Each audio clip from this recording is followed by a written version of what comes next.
দিয়েছে, তাদের খুশি ভালো লেগেছে। এবং মানে আপনি একজনকে মারলেন, চোখ তুলে ফেললেন, আবার তার বিরুদ্ধে মামলা দিলেন, তো এটা তো তারেক রহমানের সংস্কৃতি যে একজনকে মারো, ধরো, আবারই মামলা দাও, কি হবে?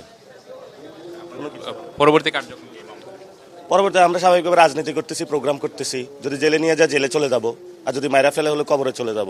ইন্টারেস্টিং বিষয় হলো তারা যে মামলাগুলো আমি দেখেছি মামলাগুলো করেছে, তারা অনেক ইন্টারেস্টিং বিষয় এখানে উল্লেখ করেছে যে আপনারা হামলা করেছেন বা তাদেরকে হয়রানি করেছেন। আসলে কতটুকু?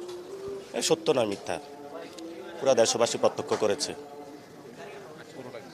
পুরো টাইমে দেশবাসী প্রত্যক্ষ করেছে। এবং আপনারা দেখেছেন যে বলছে থানা থানা, আমি তো থানা যাই নাই। তো কি বলবো আর, তারেক রহমানের নতুন সরকার এখানে মামলাবাজি করবে, উনি টেন্ডারবাজি করবে, দুর্নীতি করবে, সন্ত্রাস করবে, মানে যা মন চায় তা করবে। উনি 200 সিট পাইছে, কিন্তু এই সব কিছুর তো একটা দিন শেষ হবে, তখন উনি কই যাবে? আগুনের দিন শেষ হবে যেদিন তারেক রহমানের ক্ষমতা শেষ হবে, ক্ষমতা শেষ হয়ে যাবে। আমাদের বিশ্ববিদ্যালয় জীবনে একজন এহসান রফিক নামে ছিল, যার চোখ টোক সব থেতলে দিয়েছিল ওই সময়কার ছাত্রলীগ, পুরো দেশবাসী প্রত্যক্ষ করেছে। ওইটার পরে কিন্তু আওয়ামী লীগের পতনধ্বনি শুরু হয়েছিল। কার ফোন? আইফোন? ওটা কি জি কে গাউসের আইফোন ছিল নাকি? হ্যাঁ, নাকি তারেক রহমানের আইফোন ছিল? তারেক রহমান তো অবশ্যই আইফোন ব্যবহার করে না, অন্য ফোন ব্যবহার করে, ব্লুবেরি না ব্ল্যাকবেরি এরকম একটা ফোন ব্যবহার করে।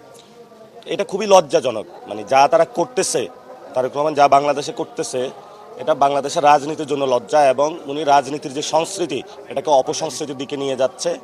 এবং ওনার রাজনীতি করার ইচ্ছে নাই।